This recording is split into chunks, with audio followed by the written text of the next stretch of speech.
conozca el porqué de su existencia y podrá soportar casi cualquier cómo. Dicen que quien tiene un amigo tiene un tesoro, a lo que yo añadiría quien tiene un buen libro también, y por ello he creado Tesoros de Papel, un podcast en el que voy a compartir contigo los libros sobre desarrollo personal y autoconocimiento que leo y que creo que te pueden ayudar a crecer y mejorar en cualquier ámbito de tu vida gracias a los mensajes y aprendizajes que vas a encontrar en ellos. Mi nombre es Delia y estoy encantada de acompañarte en este proceso de búsqueda de grandes tesoros que te sirvan de referencia e inspiración y espero que de alguna manera te ayuden para llegar a ser tu mejor versión. Hola a todos y bienvenido a un episodio más de Tesoros de Papel. Siguiendo con el tema del episodio anterior, y como habéis leído en el título de este, hoy os quiero hablar del libro El hombre en busca de sentido de Viktor Frankl. Soy consciente de que para aquellos que no estén interesados o no sean capaces de leerlos, el que haya 2 libros sobre la misma temática en el mismo mes puede parecerles de poco interés. Pero por otro lado, he querido hablar de ellos de forma seguida, no solo por compartir temática, sino porque se complementan muy bien y esto puede servir a quienes sí decidan leerlos.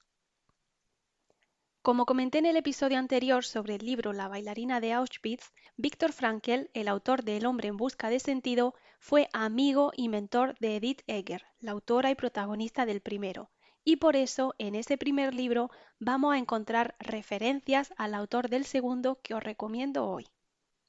Y si bien ambos libros comparten temática y ambos autores comparten la experiencia de haber pasado por los campos de concentración de Polonia, las historias que nos cuentan y sobre todo la forma en que lo hacen son totalmente diferentes. Creo que por cronología en cuanto a la publicación de los libros y la fecha en que yo supe y tuve cada uno de ellos, tendría que haber empezado leyendo El hombre en busca de sentido. Como os decía también en el episodio anterior, hace muchísimo tiempo que oí hablar de este libro y bastante tiempo que lo tenía en el libro electrónico. Pero parecía que no encontraba el momento para leerlo y tuve que recibir el de la bailarina de Auschwitz y leerlo primero para finalmente leer este libro del que tantas recomendaciones, así como buenas opiniones, he escuchado.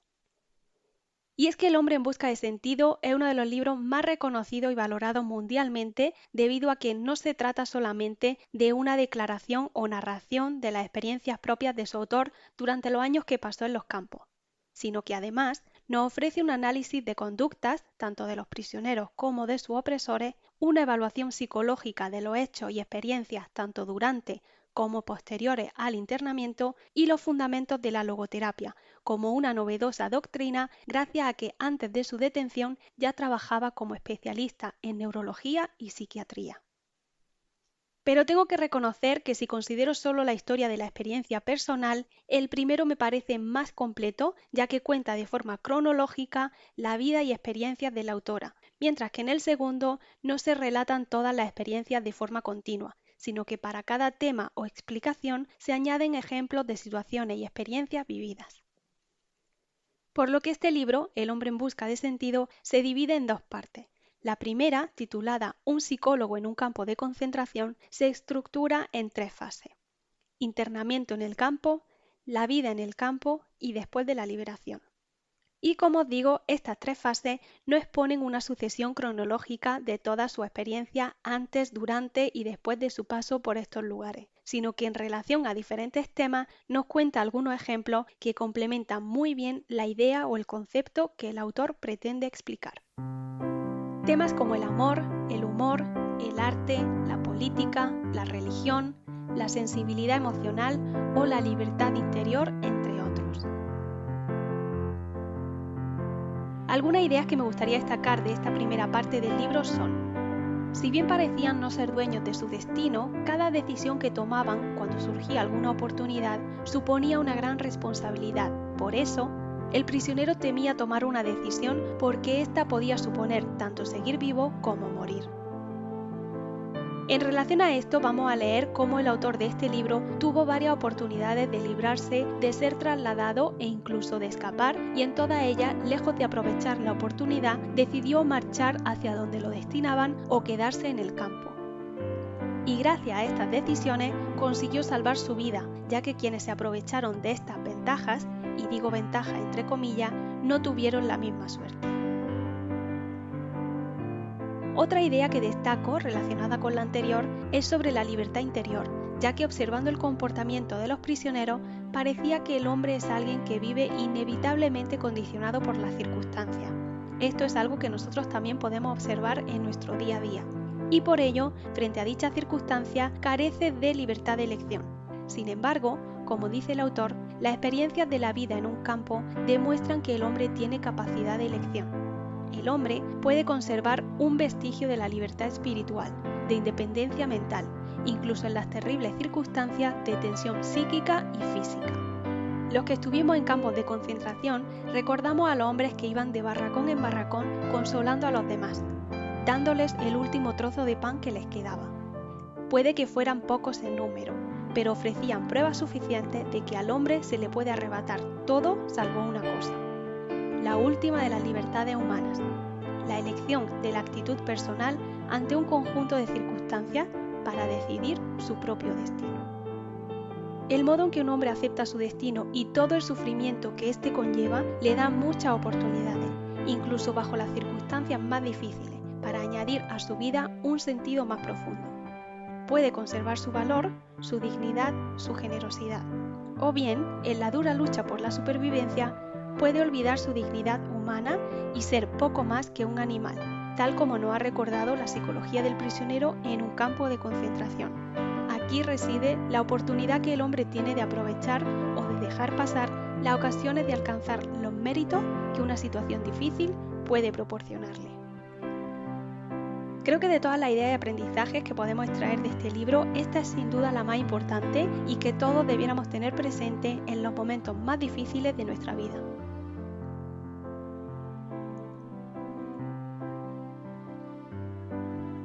Por último, hay una conclusión en cuanto a la naturaleza humana que me parece muy destacable, ya que podemos leer ejemplos de guardias que de alguna manera eran compasivos o simplemente pasivos, y aunque no impedían lo que allí sucedía, tampoco participaban en las atrocidades. Por otro lado, había prisioneros, normalmente los más fuertes o de carácter más agresivo, elegidos para realizar tareas como suministrar la comida o supervisar a los grupos de trabajo, y que podían llegar a ser más crueles e injustos que los mismos guardias. Lo cual demuestra que no se puede juzgar de manera generalizada y categorizar de buenos y malos a unos u otros. Y cito textualmente: de todo lo expuesto debemos sacar la consecuencia de que hay dos razas de hombres en el mundo y nada más que dos: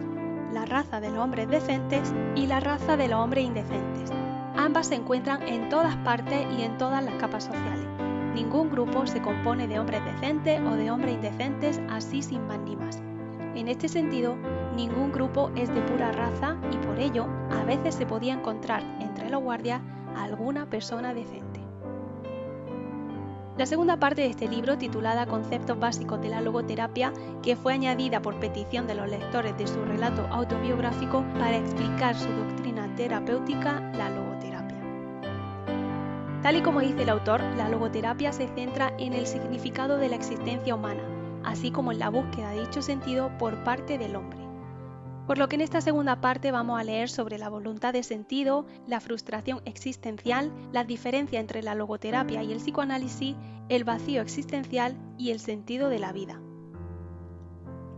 Siendo esta última idea del sentido de la vida, además del título del libro, el fundamento de la teoría de su autor, ya que como podemos leer, no hay nada en el mundo capaz de ayudarnos a sobrevivir, aún en las peores condiciones, como el hecho de saber que la vida tiene un sentido. Prueba de ello, demostrado por los psiquiatras, es que los más aptos para la supervivencia a los campos eran aquellos que sabían que les esperaba una tarea para realizar si sobrevivían, es decir, que eran capaces de aceptar y aguantar tanto sufrimiento e injusticia porque dentro de ellos tenían un motivo mucho más fuerte por el que vivir,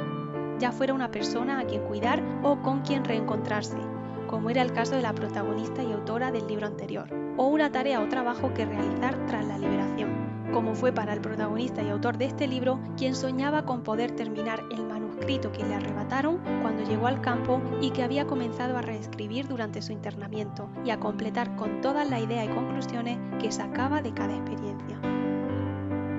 Si bien el tener algo o alguien por quien sobrevivir parecía ser lo único que garantizaba la supervivencia, también hay que mencionar que esto podía convertirse en la mayor fuente de sufrimiento si al salir del campo, tras la liberación, la persona con la que alguien esperaba encontrarse ya no estaba. Como podemos leer, el día de la liberación, a diferencia de lo que podríamos esperar, no fue alegría lo que sintieron, ya que por un lado eran incapaces de creerlo y por otro, habían perdido la capacidad de experimentar o expresar esta emoción y, como dice el autor, tenían que volver a aprenderla. A esto hay que añadir que tras la liberación seguían en peligro, aunque eso sí, un peligro diferente, el de ser víctimas de su mente afectada no solo por los años de dura y cruel opresión, sino también por la forma tan inmediata en que fueron liberados sin preaviso o preparación alguna, con el sentido de haberlo perdido todo, incluida su identidad. Y sin duda, para recuperar la identidad es fundamental encontrar el sentido de la vida, el cual no se puede definir en términos generales, sino que, al ser único para cada persona, es la responsabilidad de cada uno encontrarlo y conquistarlo. Según la logoterapia, el sentido de la vida se puede descubrir a través de 3 medios. Realizando una acción, es decir, cumplir con alguna tarea o actividad que para nosotros tenga sentido. Teniendo algún principio o sintiendo algo o por alguien, como puede ser sentir amor por algo o por alguien. Y finalmente por el sufrimiento, siendo este el que puede parecer menos obvio y que requiere más explicación por parte del autor, según el cual, cuando ocurren hechos inevitables y dolorosos, hay sufrimiento. En estos casos, lo que más importa es la actitud al cargar con ese sufrimiento. Citando textualmente, uno de los postulados básicos de la logoterapia estriba en que el interés principal del hombre no es encontrar el placer o evitar el dolor, sino encontrarle un sentido a la vida, razón por la cual el hombre está dispuesto incluso a sufrir a condición de que ese sufrimiento tenga un sentido. Otro aspecto interesante de esta doctrina es que la logoterapia basa su técnica denominada la intención paradójica en la dualidad de que, por una parte, el miedo hace que se produzca lo que se teme y por otra, la hiperintención estorba a lo que se desea. Sin haber entrado mucho en detalle, como hice en el episodio anterior, espero que con las frases e ideas que he compartido os haya transmitido todo lo que os puede aportar leer un libro tan valioso como este. Como dije al final del episodio anterior, disfruto mucho al leer libros que cuentan una historia real con ejemplos de superación y que me enseñan grandes lecciones desde la experiencia. De hecho, creo que son estos libros los más adecuados para empezar a leer sobre estos temas porque los ejemplos nos ayudan a comprender mejor los conceptos que a veces nos puede costar entender. Y hablando de lo que me gusta y disfruto leer, algo que creo no haber dicho todavía es que una de las cosas que más me gusta de leer es que ponemos a trabajar la imaginación. Dejamos que vuele, que cree, que le ponga cara a los personajes, que diseñe paisaje y escenario, todo ello de una manera única y especial porque estoy segura que si tú y yo leemos la misma historia y alguien pudiese ver las imágenes que se generan en nuestra mente, a pesar de leer la misma descripción en el libro, serán imágenes totalmente diferentes. Y al hacer este uso de nuestra imaginación, si realmente nos dejamos llevar, podemos llegar a sentir con cierta realidad eso que estamos leyendo, pues está demostrado que nuestro cerebro no sabe distinguir lo que es real de lo que es imaginario cuando lo sentimos con tal intensidad. Y si ya con nuestra imaginación podemos sentir que la historia es real y podemos trasladarnos mentalmente al lugar de los hechos, con más realismo lo vamos a sentir si hemos visto algún documental sobre el tema, como me pasó con el libro Donde tus sueños te lleven de Javier Iriondo, cuya historia transcurre a los pies del Himalaya. Y especialmente si hemos visitado el lugar en cuestión, como en mi caso para este libro y el del episodio anterior, ya que el vivir en Polonia me ha permitido visitar en un par de ocasiones el lugar de los hechos que se narran en estos dos libros. Y al leerlos, la dureza de los testimonios se intensifica porque no es una imagen de mi imaginación lo que veo, sino la imagen real del lugar donde sucedió lo que leo.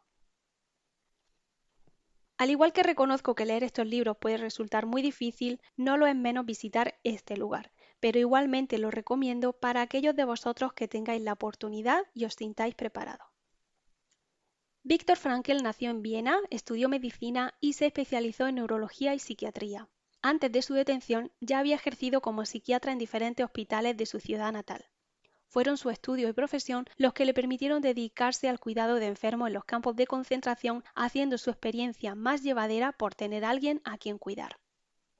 Tras la liberación, además de mantener su profesión, fue profesor de neurología y psiquiatría en diferentes universidades de Viena y Estados Unidos. Publicó más de 20 libros y recibió varios premios y distinciones honoríficas en diferentes países, por lo que sin duda podemos decir que encontró el sentido a su vida, el sentido a haber sobrevivido y haber aguantado tanto sufrimiento. Al final de este libro nos ofrece una extensa bibliografía que puede servirnos de referencia si queremos profundizar más en los temas sobre los que vamos a leer en el mismo. Después de leer La bailarina de Auschwitz y El hombre en busca de sentido, dos testimonios de una de las peores experiencias, si no la peor, a las que se ha sometido al ser humano, soy más consciente que nunca de lo fácil que caemos en la queja ante la más mínima incomodidad y lo rápido que nos alteramos ante la más mínima provocación, de lo fácil que nos rendimos ante la primera dificultad y lo rápido que nos desesperamos ante la más mínima incertidumbre. Y soy consciente también de lo importante que es definir y encontrar cuanto antes el sentido de nuestra vida, las razones a las que aferrarnos cuando sentimos que nos perdemos a nosotros mismos y que nada merece la pena, ya que como podemos experimentar por nuestras propias experiencias, aún sin haber sufrido las experiencias tan extremas que sabemos de otros, todos experimentamos en nuestra vida situaciones que nos hacen sentir el sufrimiento de manera intensa e injusta. Por ello, me surge una pregunta a la que todavía no he encontrado respuesta. Si todos hemos sufrido y vamos a sufrir a lo largo de nuestra vida, y si hay tanto estudiado y aprendido sobre este tema, ¿por qué este tipo de lecciones y aprendizaje no se enseñan de forma prematura y obligatoria? De momento, como respuesta, me quedo con una de las frases del comienzo de este libro que dice: vivir es sufrir, sobrevivir es hallarle sentido al sufrimiento. Y me quedo también con que todos y cada uno de nosotros tenemos acceso a toda la información que nos ayude a aprender y comprender todo lo que necesitamos para llevar mejor el sufrimiento y aprovechar nuestra vida al máximo. Por lo que, como ya he dicho en alguna ocasión, no esperemos que las cosas nos vengan dadas y hagamos lo que está en nuestra mano para conseguir lo que realmente queremos. Como reflexión final he elegido precisamente la conclusión que aparece en la última página de este libro y que cito a continuación.